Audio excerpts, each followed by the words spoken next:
안녕하세요. 오늘도 사연살롱을 찾아주셔서 감사합니다. 얼마 전에 친정아빠 49제를 치른 30대 후반 여성이에요. 요즘엔 참 인간 같지 않은 인간들이 많은 것 같아요. 하루가 멀다 하고 쏟아져 나오는 막장 기사만 봐도 그렇잖아요.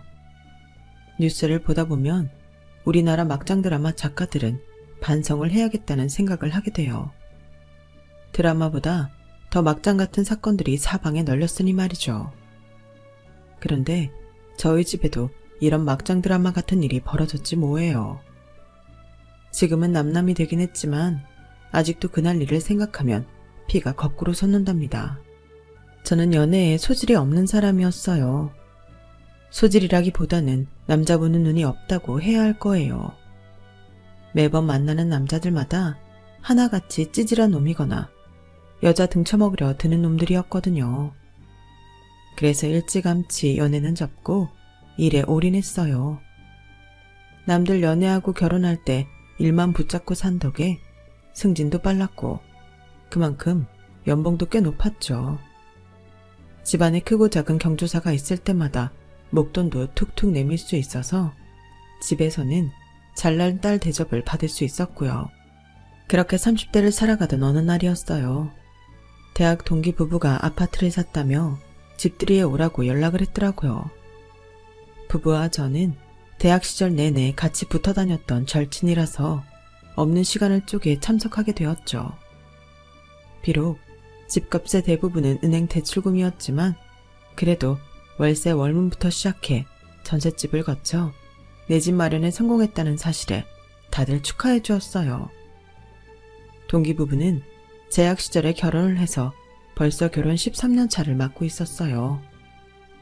10살짜리 아들에 7살짜리 딸도 하나 두고 있었죠. 나와 같은 나이인데 이들은 이미 이룰 걸 다 이룬 셈이었어요. 결혼도 했고 자식도 낳았고 게다가 집까지 있으니 말이에요. 순간 나는 지금까지 뭐하고 살았나 싶더라고요. 회사에서는 능력 있는 직원, 집에서는 가사의 큰 보탬이 되는 장한 딸이었지만 그 어디에도 나를 위한 건 하나도 없더라고요. 그래서 착잡한 마음에 연신 술잔을 비웠는데 그때 남자 동기가 그러는 거예요. 수진아, 너 아직 솔로지? 야, 잘됐다. 나랑 친한 직장 동기가 있는데 그 친구가 정말 괜찮은 녀석이거든. 근데 이 녀석이 연애 고자지 뭐냐? 실력도 있고 남자가 봐도 정말 괜찮은 녀석이야. 어때? 소개팅 한번 안 할래? 다른 때 같았으면 이런 지하에 거절을 했을 거예요. 그런데 그날은 분위기 탓이었는지 취기 탓이었는지 아무튼 소개팅을 하겠다고 해버렸죠. 그렇게 며칠이 지난 수요일 대학 동기가 전화를 했더라고요. 이번 주 토요일에 약속 잡을까 하는데 어떠냐고요. 순간 정신이 번쩍 들었어요. 집들인 날 평소보다 술을 많이 마신 탓에 그날 했던 소개팅 약속을 까맣게 잊고 있었거든요. 그렇다고 이제 와서 안 하겠다고 하면 친구 입장이 난처해질 것 같아서 할 수 없이 나가겠다고 했어요. 하지만 막상 약속 장소에 나가보니 지난 연애의 실패가 떠올라 빨리 자리를 뜨고 싶다는 생각만 들더라고요. 평소 약속 시간에 늦는 걸 엄청 싫어하는 탓에 그날도 20분 일찍 도착을 했는데 카페 안을 둘러보니 상대 남자는 아직 도착을 안 한 것 같더라고요. 그렇게 10분, 20분이 지나 약속 시간이 되었는데 그때까지도 남자는 코빼기도 보이지 않았어요. 차라리 잘 됐다 싶더군요. 한 20분쯤 더 기다리다가 그때까지 안 오면 일어나야겠다 생각했죠. 그런데 하필 그때 제 또래의 남자가 헐레벌떡 카페 안으로 들어오는 거예요. 오늘 저랑 소개팅을 하기로 된 남자였죠. 약속 시간을 15분이나 넘기고 도착한 남자는 땀을 뻘뻘 흘리며 연신 사과를 했어요. 하지만 이미 거절할 생각을 가지고 있던 저로서는 이 상황이 만족스러울 뿐이었죠. 거절할 명분이 생긴 거니까요. 그런데 전철에서 막 내리려는데 임산부석에 앉아있던 여자분이 배를 잡고 쓰러지더라고요. 약속 시간이 늦을 걸 알았지만 그냥 두고 올 수가 없어서 구급차까지 모셔다 드리느라 늦었습니다. 정말 죄송해요. 다른 것도 아니고 아픈 사람을 도와주느라 늦었다는 말에 살짝 미안해지더라고요. 이걸 기회라고 여긴 내 자신이 너무 옹졸한 것 같았거든요. 전화번호라도 알았더라면 미리 연락을 드렸을 텐데 제가 미리 윤 팀장한테 전화번호를 받아주지 못한 탓에 연락 못 드렸어요. 어찌 됐던 간에 제 실수니까 사과드립니다. 마침 저는 전화라도 해주지 그랬냐고 따질 참이었는데 그마저도 원천봉쇄당한 기분이었어요. 그래서 울며 겨자 먹기로 괜찮다고 대답했죠. 일찍 집에 돌아갈 생각을 하고 있던 저는 뜻하지 않게 그날 소개팅 상대자와 저녁 시간까지 함께 보내게 되었어요. 대학 동기 말대로 사람이 괜찮더라고요. 매너가 좋다거나 여자를 대하는데 능숙하지는 않았지만 사람을 대하는데 진심을 다하려는 모습이 보였거든요. 대개 첫 만남에서는 어떻게든 상대한테 나를 잘 보이려고 애쓰기 마련인데 이 사람은 그런 것도 없었어요. 자기 자신 그대로를 가감없이 보였거든요. 같이 밥을 먹고 나오다가 근처 오락실 앞을 지나게 되었는데 마치 어린아이처럼 해맑게 웃으며 그러는 거예요. 어렸을 때 아버지를 따라 낡은 오락실에 간 적이 있었는데 그때 거기서 스트리트 파이터라는 게임을 처음 보게 됐어요. 아버지도 오락실에서 했던 게임이라고 저한테 가르쳐 주셨거든요. 그날 이후 그 게임에 빠져서 매일같이 그 오락실에 드나들었어요. 우리 집에 버스로 세정류장이나 가야 나오는 곳이었는데 말이죠. 부모님 몰래 학원도 빠지면서요. 그러다 일주일 만에 딱 걸린 거예요. 엄청 두드려 맞았죠. 이게 커서 뭐가 되려고 이러냐고 엄마가 어찌나 화를 내시든지 내가 게임 회사에 취직했다고 하니까 엄마가 한숨을 푹 쉬시더라고요. 아빠는 뭐 좋아하셨죠. 당신이 조기 교육을 잘해서 아들이 좋은 게임 회사에 들어갔다고요. 난 내가 좋아하는 거엔 거의 반쯤 미쳐서 달려들거든요. 그래서 말인데 난 지금 회사에서 하는 일이 너무 좋아요. 딱 제 적성에 맞거든요. 그러다 보니 연애를 할 때마다 얼마 안 돼서 차였어요. 그렇게 일이 좋으면 일이랑 평생 살라더군요. 오늘 수진 씨 만나보고 수진 씨랑 잘해보고 싶다는 생각을 했어요. 이런저라도 괜찮다면 우리 한번 만나볼래요? 지금까지 만났던 남자들과는 확연히 다른 남자의 모습에 그동안 굳게 닫았던 문이 흔들리는 것 같았어요. 나도 일에 빠져 사는 사람이라 다른 것도 아니고 일 때문에 연애에 소홀해 솔로로 지내게 된 남자가 이해가 되기도 했고요. 사람은 자신과 닮은 구석에 있는 사람한테 동질감을 느끼기 마련이잖아요. 제가 이 남자를 통해 그런 감정을 느꼈던 것 같아요. 그래서 어쩌면 이번이 내 인생의 마지막 연애가 될지도 모른다는 생각으로 만나보기로 결심했어요. 그렇게 시작된 연애는 생각보다 제게 잘 맞더라고요. 서로 일에 빠져 사는 타입이라 서로의 상황을 잘 이해하고 넘어갔거든요. 일주일에 2, 3일은 야근을 하는 저와 마찬가지로 남자친구도 야근을 밥 먹듯이 하고 살았어요. 그리고 주말에 만나 하루를 꽉 채워서 몰아서 놀고 일요일은 각자 집에서 나른하게 하루를 보내는 게 고정 스케줄이 되었죠. 남들은 그런 우리를 보고 연애 초반인데 한 10년 같이 산 부부처럼 지내냐고 의아해했지만 당사자인 우리가 좋다는데 그게 무슨 상관이겠어요. 소개팅을 주선한 대학 동기 부부도 이런 두 사람을 보고는 몇 달 안에 헤어질 거라는 불길한 예언을 했어요. 하지만 반년이 지나고 2년이 다 되어가던 어느 날 청첩장을 동기 부부에게 내밀자 자신들이 언제 그랬냐는 듯 그러더군요. 야, 난 니들이 결혼까지 갈 줄 진작부터 알았다. 니들 결혼해 우리 부부가 공들인 거 잊으면 안 된다. 큰 선물 기대하마. 원래가 안 되면 남 탓, 잘 되면 자기 덕분인 거잖아요. 우리 결혼에 대학 동기가 그다지 도움은 되지 않았지만 그래도 만남을 주선해준 친구라서 선물로 로봇 청소기를 사주었어요. 34세 결혼을 하게 된 저는 직장 일을 하면서 살림도 병행하게 됐어요. 물론 남편 역시 가사 일을 함께 부담하기는 했지만 대개 맞벌이 가정이 다들 그렇듯 우리 집도 가사분담 비율은 제가 더 높은 편이었죠. 요즘은 새벽 배송도 잘 되고 어지간한 식재료는 문 앞까지 배송되긴 했지만 그래도 그걸 다듬고 정리해서 음식 조리까지 하는 건 제 몫이었어요. 청소와 빨래도 남편과 번갈아 하기는 했지만 결혼 전엔 엄마가 해주시는 걸 당연하게 받고 살았던 걸 생각하면 일이 는 건 사실이었죠. 그런데 이런 것들보다 더 큰 문제가 있더라고요. 바로 시댁 문제였어요.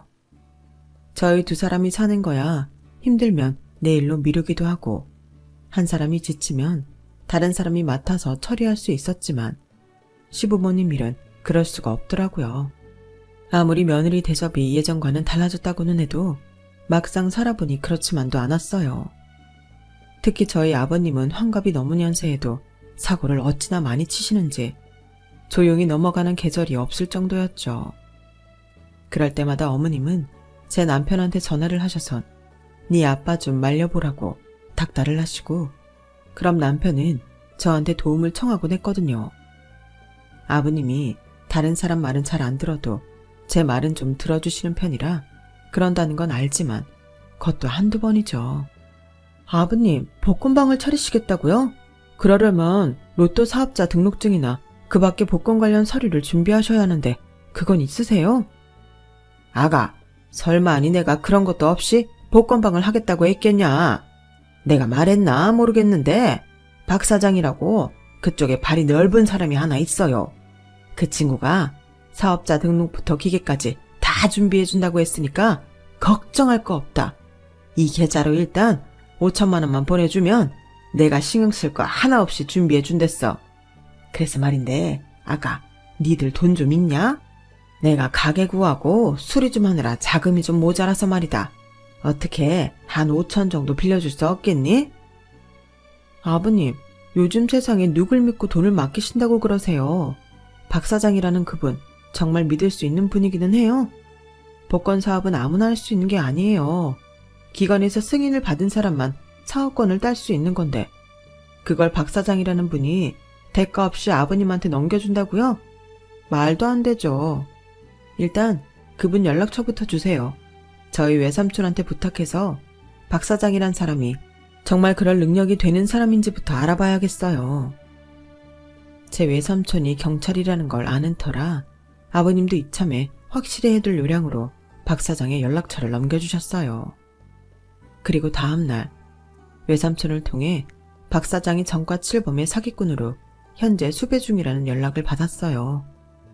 그래서 아버님을 모시고 박 사장을 만나러 가는 척 하면서 외삼촌한테 박 사장을 넘겼죠. 그 일로 아버님은 사기는 면할 수 있었지만 이미 계약을 끝내고 수리까지 들어간 가게는 모를 수가 없었어요. 그 바람에 시어머니는 팔자에 없는 떡볶이 장사를 하게 되셨죠.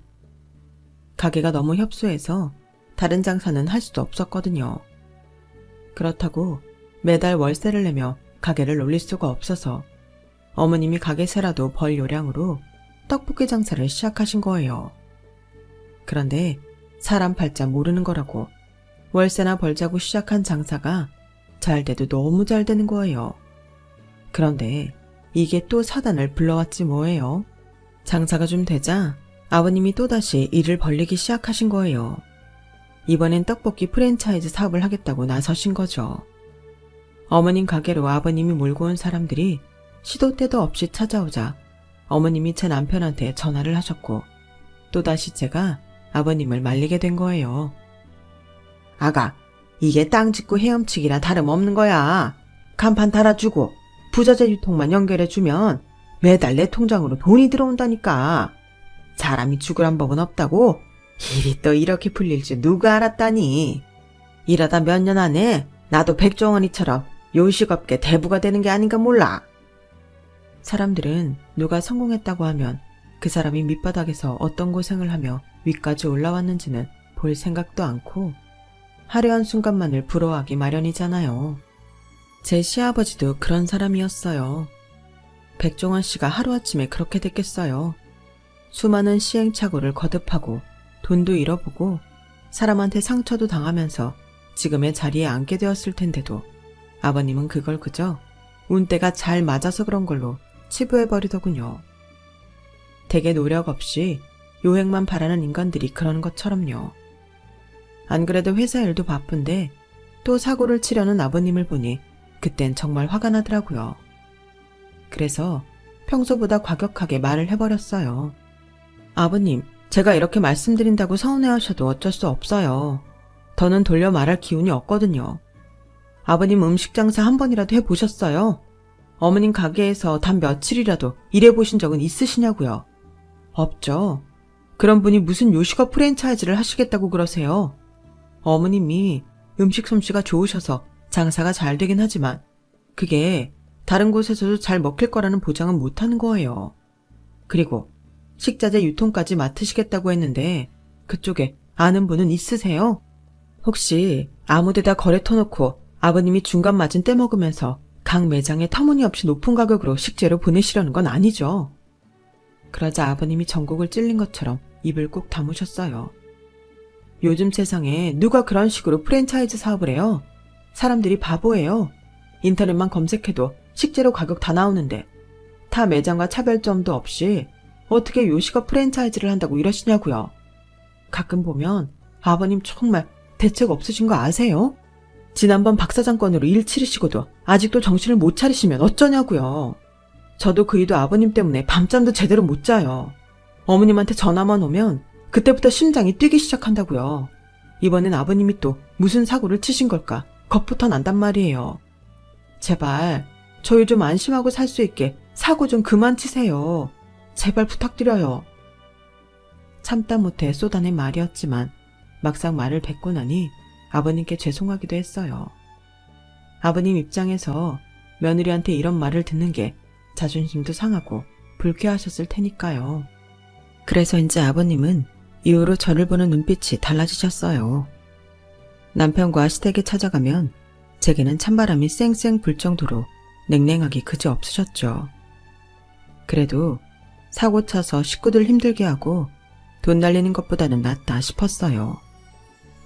아버님의 이런 태도가 달라진 건 제 임신 소식을 듣고 난 뒤였어요. 하루는 시댁에 갔더니 아버님은 언제 그랬냐는 듯 우리 며느리라고 부르시며 저를 맞아주시더라고요. 입덧은 어떤지 회사 일 때문에 스트레스를 받지는 않는지 평소엔 관심도 안 주시던 부분까지 세밀하게 챙기시며 앞으로 태어날 손주 생각에 들떠 계셨어요. 비록 지난 몇 년간 시아버지에 대한 불신이 팽배했지만 그래도 아버님의 이런 모습을 보니 그간 불편했던 마음이 조금은 누그러졌어요.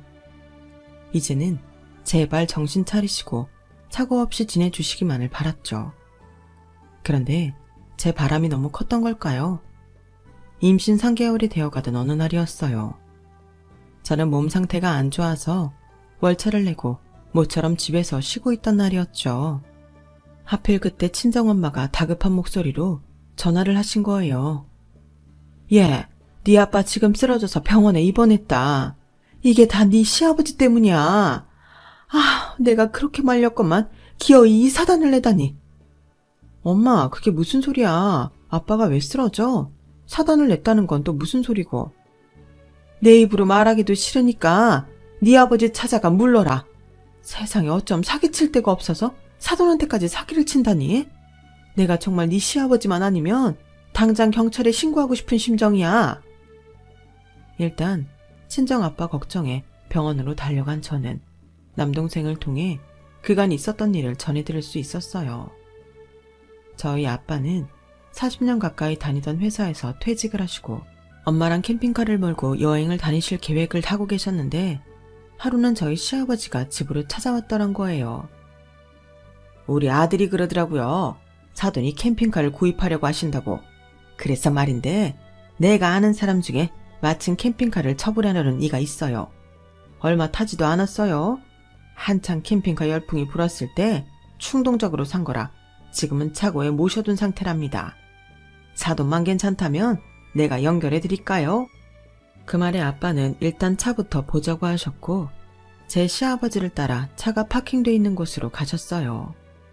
시아버지 말대로 차는 거의 새거나 다름없을 정도로 상태가 좋았고, 그럼에도 중고이기에 가격은 새 차 가격의 60%밖에 되지 않았죠. 그래서 차를 계약하게 되었는데 막상 배송된 차는 다른 차였던 거예요. 외형은 같았지만 주행거리가 엄청난 차였어요. 그래서 아빠가 이건 사기라고 당장 경찰에 신고하겠다고 하자 그쪽에서 오히려 화를 내더란 거예요. 애초에 주행거리 조작한 건 내가 아니라 당신 사돈인데 왜 내가 사기꾼이란 겁니까? 정 싫으면 내 돈부터 가져와요.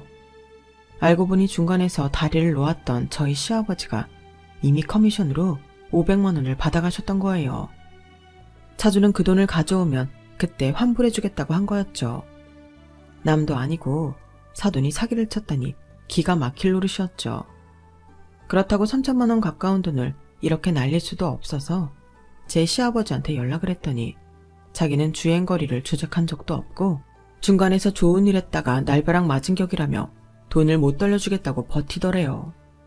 그래서 결국 일단 저희 아빠 돈으로 차주한테 500만 원을 주고 차를 환불받게 되었죠. 제 시아버지한테 뜯긴 돈은 차차 받기로 하고 말이에요. 그런데 먹긴 놈이 성낸다고 제 시아버지가 저희 아빠한테 큰 소리를 친 거예요. 아니, 그 돈을 뭐하러 내줍니까? 난 당연히 받아야 하는 돈을 받았을 뿐이에요. 차에 문제가 있어서 계약을 파기하는 거면 그건 차주 문제인데 왜 중간에서 다리를 놓은 내가 돈을 뱉어내야 한답니까? 사돈이 괜히 나타서 돈 500만 뜯긴 거니 그건 사돈이 알아서 하세요. 나 원참 사람이 융통성이 없어도 이렇게 없나? 결국 저희 아빠와 시아버지는 멱살잡이까지 하셨고 그 바람에 혈압이 오른 아빠는 그대로 쓰러지신 거였죠. 엄마는 이런 사람과는 사돈 못한다고 이혼하라고 소리치셨고 병상에 누워있던 아빠는 그런 엄마를 달래기 바빴어요. 그런데 이런 와중에 남편의 태도가 저를 더 황당하게 만들었어요. 그건 장인어른이 실수하신 거네. 그 돈을 뭐하러 대신 돌려주셨대? 계약이 성사가 됐던 파기가 됐던 우리 아버지가 중간에서 연결을 해주신 건 맞는 거잖아. 그럼 그 돈은 돌려줄 필요가 없지. 물론 우리 아버지가 잘했다는 건 아니야. 근데 우리 아버지도 그 사람이 주행거리 사기친 걸 몰랐다잖아. 따지고 보면 우리 아버지도 피해자인 거라고. 자기는 정말 아버지가 주행거리 고친 거를 몰랐다고 생각해? 내 생각은 달라. 손바닥으로 하늘을 가리라고 그랬어. 평소 아버님 행동을 미루어 보건대 아버님이 직접 사기를 주저했다는 말이 더 신뢰가 간다고. 야, 너 진짜 애가 왜 이러냐? 우리 아버지가 뭘 그렇게 잘못하고 살았다고 며느리인 네가 우리 아버지를 사기꾼으로 몰아. 솔직히 이번 일은 제값보다 싸게 사려고 제대로 알아보지도 않고 계약한 네 아버지 탓이 더 큰 거 아니냐? 팔은 안으로 굽는다더니 평소 자기 아버지 때문에 골치 아프단 말을 달고 살았던 남편은 정작 그 순간만큼은 자기 부모 편을 들더라고요. 양가 아버님의 싸움은 결국 저희 부부싸움으로 번지게 되었고 한동안 냉전 상태로 지내게 되었어요. 제가 임신한 뒤로 저를 대신해 가사일을 도맡아 해주던 남편은 야근을 핑계로 자정이 다 돼서야 집으로 돌아왔고 때로는 외박도 하곤 했어요. 설상가상으로 저희 회사에서는 그동안 제가 준비했던 프로젝트가 엎어지면서 그로 인한 문체까지 이어졌어요. 안팎으로 저를 압박하는 일들이 이어지자 안 그래도 입덧 때문에 식사도 제대로 못하던 저는 결국 쓰러지게 되었고 얼마 뒤 산부인과에 정기검진을 받으러 갔다가 청천벽력 같은 소리를 듣게 되었어요. 유산이 된 거였죠. 임신 3개월까지는 특히 조심해야 한다고 담당 의사 선생님이 늘 주의를 주셨는데 하필 연달아 일이 터지면서 결국 이사단이 나고 만 거예요. 제가 유산을 했다는 문자를 받고서야 남편은 퇴근 시간보다 평소 일찍 집으로 달려왔어요. 그리고는 자기가 잘못했다고 손이 발이 되게 빌더라고요. 모든 일이 남편 탓은 아니었지만 그래도 그 순간만큼은 남편이 미웠어요. 제 유산 소식을 들은 저희 부모님도 한 걸음에 달려오셨는데 특히 아빠가 많이 미안해 하시더라고요. 당신 때문에 제가 유산을 한 것 같아 그러셨나 봐요. 그런데 이번 사건의 원흉인 시아버지만큼은 태도가 달랐어요.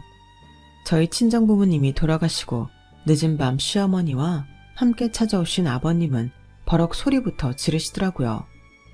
여자가 돼서는 뱃속에 자식 간수도 못하고 네가 뭐 잘했다고 그러고 있냐? 세상 빛도 못 본 내 손주가 불쌍해서 난 밥도 제대로 안 넘어가는데 평소에 그렇게 잘난 척은 다 하더니 몸 간수 하나 제대로 못하고 그러고도 네가 엄마 될 자격이 있다고 생각하냐?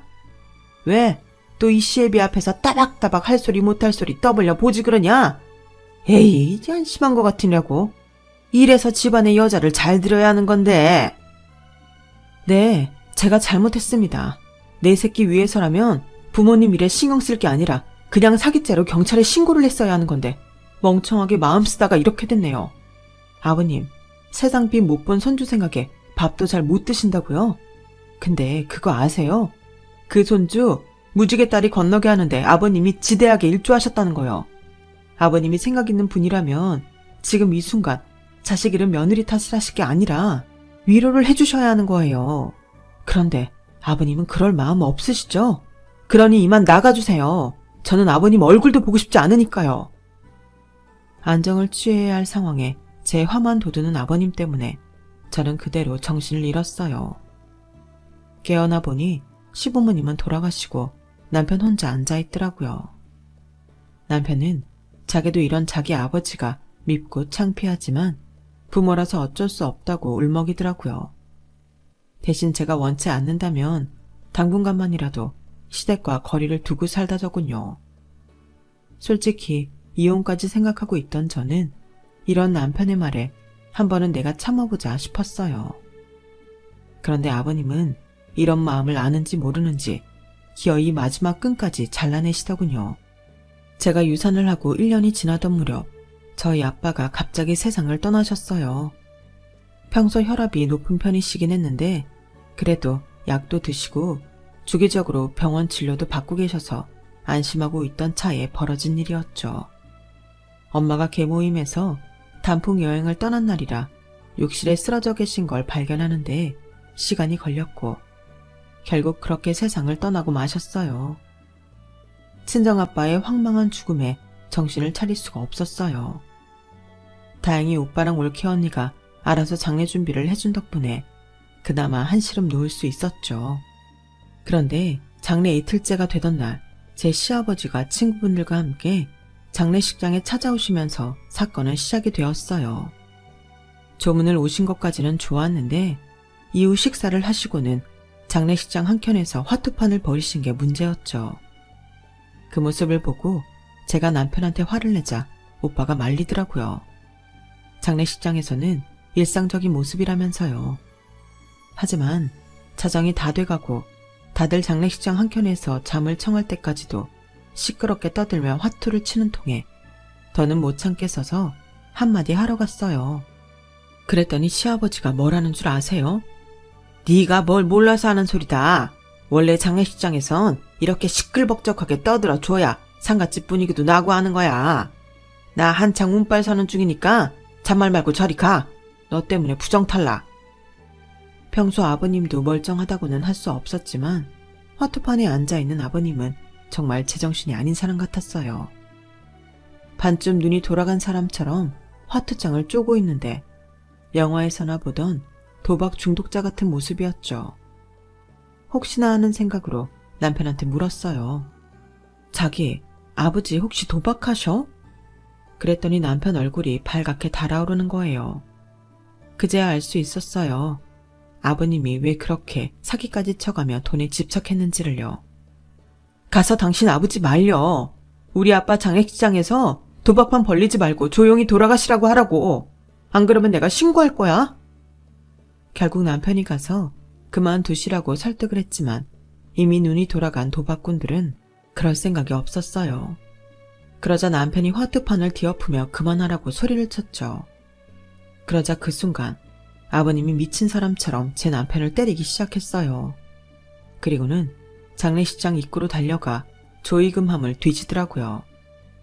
이미 막내 동생이 정리를 해둔 터라 함 속에는 늦게 찾아온 조문객이 넣은 돈봉투가 2억 엔 정도 남아있었는데 시아버지가 그걸 뒤지면서 돈을 꺼내 챙기더군요.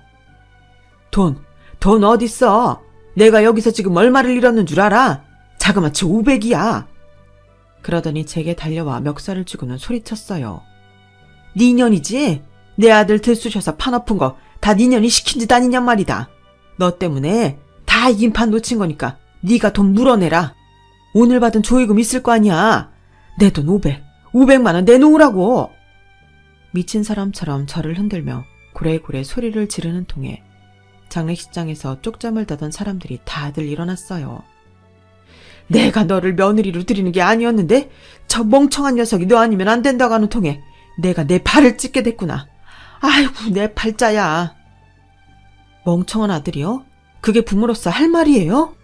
하지만 아버님 아들이 멍청하다는 말에 저도 동의해야겠네요. 왠지 아세요?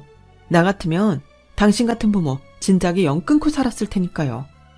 그래도 아버지라고 끝까지 미련 못 버리고 어떻게든 챙기려는 제 남편이 정말 바보같이 멍청하고 불쌍하니까요. 인연이 뚫린 입이라고 함부로 짓거리는가 보구나. 이제 보니 얘가 아주 제정신이 아니야. 어디 시애비 앞에서 함부로 입방정을 떨어. 네 부모가 그리 가르치더냐. 그럼 아버님 부모는 어떻게 가르쳤길래 아버님 같은 인간을 만드셨대요. 툭 하면 사람들한테 사기나 치고 그 나이 먹도록 부인 등골 빼먹고 살면서 잘 사는 아들 내외 갈라서게 만들었으니까요. 갈라서긴 누가 갈라서? 누구긴요. 아버님이 멍청하다고 한 그 아들이죠. 저 이제 아버님 며느리 그만하려고요. 사람이 참아주는데도 한계가 있거든요. 이날 이때까지 아버님 며느리로 살면서 참 더러운 꼴도 많이 보고 매 순간마다 많이 불쾌했습니다. 그러니 장례식장을 나가시는 순간부터 아버님 며느리였던 저는 잊어주시고 앞으로 내 인생에 티끌만한 오점도 남기지 말아주시길 바랍니다. 아셨어요? 순식간에 벌어진 이혼 선언에 남편은 사색이 돼서 달려왔어요. 그러자 시아버지는 이렇게 된 거 차라리 잘 됐다며 자기가 잃은 500만 원이나 받아가자고 아들을 닥달했어요. 그러자 남편은 자기 아버지 손을 뿌리치며 발악했죠. 도대체 언제까지 이러고 살 거예요? 아버지는 창피함도 모르세요? 다른 것도 아니고 장인어른 장례식장이에요. 꼭 여기까지 오셔서 이런 추태를 보이셔야 했냐고요. 500이죠? 그걸 왜 조의금에서 받아가요? 아버지 자식이라는 게 정말 창피해요. 할 수만 있다면 영 끊고 살고 싶다고요. 왜 하필 당신이 내 아버지였는지 하늘이 원망스럽다고요. 남편의 말에 시아버지는 휘청하더니 자리에 주저앉았어요. 그리고는 얼이 빠진 얼굴로 눈물만 줄줄 흘리더군요. 상황이 이렇게 되자 시아버지와 함께 왔던 사람들이 주섬주섬 돈을 챙겨 자리에서 일어났어요. 그 순간 중학교에 다니는 큰 조카가 사람들을 향해 소리쳤어요. 저 사람들 못 도망가게 잡으라면서 곧 경찰 올 거라고 하더군요. 그 말에 사람들은 너나 할 거 없이 그 사람들을 붙잡았고 몇 분 뒤 도착한 경찰한테 넘겼어요. 제 시아버지도 마찬가지였고요. 저희 가족이 장례를 마무리 짓는 동안 남편은 아버님 문제로 경찰서에서 뜬 눈을 세워야 했어요. 그리고 아빠 장례가 끝나자마자 저는 남편과 이혼을 했어요. 솔직히 남편한테는 약간의 미련이 남았지만 도저히 시아버지를 보고 살 수 없었거든요. 남편의 성격상 자기 아버지랑 연을 끊고 살 수 있는 사람도 아니었기에 이쯤에서 우리 부부가 헤어지는 게 맞겠다 싶었죠. 남편도 장인 장례식장에서까지 도박판을 벌인 자기 아버지 행동 탓인지 저를 잡지는 못하더군요. 이혼 뒤 대학 동기를 통해 들었는데 그날 저희 아빠 장례식장에서 잡힌 사람들 중 몇 명은 사기 도박단으로 장례식장을 돌며 조문객들을 상대로 돈을 뜯어왔던 전과자라고 하더라고요. 그 바람에 시아버지도 조사를 받게 되었는데 조사 과정에서 놀라운 사실이 밝혀진 거예요. 시아버지가 도박으로 잡힌 게 이번이 처음이 아니란 거였죠. 초범이라면 벌금형 정도로 풀려나겠지만 아버님은 전적이 많아서 결국 징역형을 받게 되었어요. 그리고 얼마 뒤 시댁은 풍비박산이 나고 말았어요. 그간 가족들 몰래 시아버지가 여기저기서 빌린 돈이 한두 푼이 아니었거든요. 시댁엔 하루가 멀다 하고 빚쟁이들이 몰려왔고 시어머니는 결국 집이며 폐물 등 팔 수 있는 건 다 팔아 빚을 갚아야 했어요. 남은 거라곤 떡볶이집 하나뿐이었죠. 그나마도 아버님이 어머님 몰래 가게 주인한테 보증금을 빼간 탓에 일세를 내며 장사를 하게 되었지만 유일한 생계수단이었기에 놓을 수는 없었어요. 이혼 과정에서 신혼집을 정리한 탓에 시댁에서 지내던 남편은 월세집을 구해 어머님을 모시고 살고 있다고 했어요. 이런 상황을 겪어보니 결혼은 해도 고민, 안 해도 고민이라는 말이 생각나더라고요. 모두가 그렇듯 저 역시 행복한 미래를 꿈꾸며 결혼을 했지만 결과는 이혼이라는 결말을 맞게 되었네요. 하지만 진흙탕에 완전히 빠지기 전에 헤어나올 수 있었던 건 그나마 다행이라고 생각해요. 아직은 젊으니까 실패로 끝난 결혼을 반면교사 삼아 남은 인생을 꿋꿋하게 헤쳐나가려고 합니다. 열심히 살아보려고 해요. 저 응원해주세요. 털어놓고 보니 속이 시원하네요. 제 사연을 들어주셔서 감사합니다. 행복 가득하세요. 여러분, 사연 댓글에 응원과 현명한 조언 부탁드려요. 좋아요와 구독은 저에게 큰 힘이 됩니다. 오늘도 좋은 일 가득하세요.